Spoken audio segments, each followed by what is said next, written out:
ಎಲ್ಲ ಬರ್ತದೆ ಆ ಕಡೆ ಬಂದ್ರೆ ಎಲ್ಲಿಗೆ ಎಲ್ಲ ಬರ್ತದೆ ಆ ಕಡೆ ಬಂದ್ರೆ ಎಲ್ಲಿಗೆ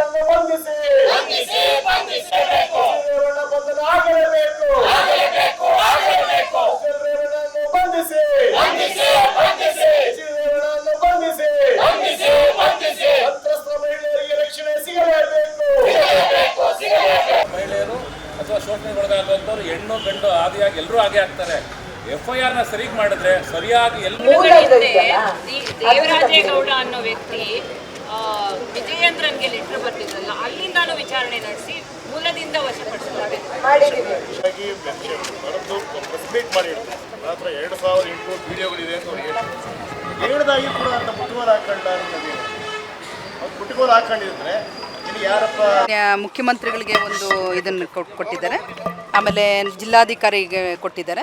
ನಾವು ಅಗತ್ಯವಾದಂತಹ ಏನೇನು ಸಹಕಾರ ಮೇಡಮ್ ಹೇಳಿದ್ರಲ್ಲ, ಹೆಲ್ಪ್ಲೈನ್ಸು ಯಾರು ಅವರು ಫ್ರೀಯಾಗಿ ಬಂದು ನನ್ನ ಕಡೆ ವಿಚಾರನ ಹಂಚ್ಕೋಬೋದು, ಅಥವಾ ಅವ್ರಿಗೇನಾದರೂ ರಕ್ಷಣೆ ಅಂತಂದ್ಬಿಟ್ಟು ಬಂದರೆ ಅದನ್ನು ಕೂಡ ನಾವು ಪ್ರೊವೈಡ್ ಮಾಡ್ತೀವಿ. ಅವರು ಧೈರ್ಯವಾಗಿ ನಮ್ಮ ಕಡೆ ಬರಬೇಕು, ಬಂದು ಆ ವಿಚಾರಗಳನ್ನ ಹಂಚ್ಕೋಬೇಕು.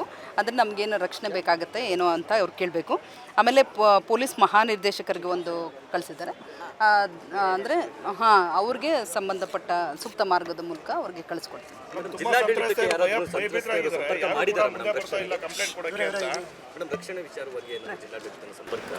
ಯಾರೂ ಬಂದಿಲ್ಲ ಈ ವಿಚಾರದಲ್ಲಿ, ಯಾರೂ ಬಂದಿಲ್ಲ.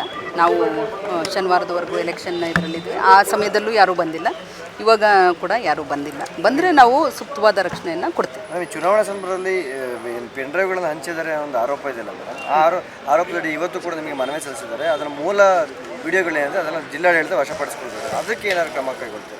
ಅಲ್ಲ, ನಮಗೆ ಅವತ್ತು ಏನು ಅವರು ಪಕ್ಷದ ಏಜೆಂಟ್ ಅವರು, ಎಲೆಕ್ಷನ್ ಏಜೆಂಟ್ ಅವರು ಕೊಟ್ಟಿದ್ದರು, ನಾವು ಅದನ್ನು SP ಅವ್ರಿಗೆ ಕಳಿಸಿದ್ವಿ. ಅದ್ರ ಬಗ್ಗೆ ಸೂಕ್ತವಾದ ತನಿಖೆ ಮಾಡಿ ಕ್ರಮ ಕೈಗೊಳ್ಳಿ ಅಂತಂದ್ಬಿಟ್ಟು ಅವರು FIR ದಾಖಲಿಸಿದ್ದಾರೆ ಅಂತಂದ್ಬಿಟ್ಟು ಗೊತ್ತಾಗಿದೆ.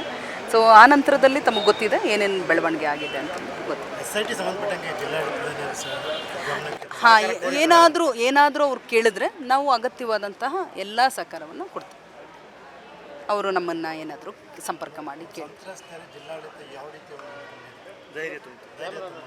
ಅಲ್ಲ, ನಮಗೆ ಬರಬೇಕು, ಅವರು ಕೇಳಬೇಕು, ನಮಗೆ ಈ ಥರದ ಹೆಲ್ಪ್ ಬೇಕಾಗಿದೆ ಅಂತಂದ್ಬಿಟ್ಟು ಕೇಳಿದ್ರೆ ಖಂಡಿತ ನಾವು, ಯಾಕೆಂದರೆ ನಾವು ಯಾರು ಸಂತ್ರಸ್ತರು ಅಂತಂದ್ಬಿಟ್ಟು ನಮಗೆ ಅದು ಗೊತ್ತಿಲ್ಲ. ಅವ್ರು ಬಂದು ನಮ್ಮನ್ನು ಸಂಪರ್ಕ ಮಾಡಿದ್ರೆ, ನಾನು ಹೆಣ್ಣಿದ್ದೀನಿ, ಅವ್ರಿಗೆ ಬಂದು ನೇರವಾಗಿ ಅವರು ಯಾವುದೇ ಮುಜುಗರ ಇಲ್ಲದೆ ನನ್ನ ಬಂದು ಸಂಪರ್ಕ ಮಾಡಿದ್ರೆ ನಾವು ಅಗತ್ಯವಾದಂತಹ ರಕ್ಷಣೆಯನ್ನು ಕೊಡ್ತೀವಿ. Thank you.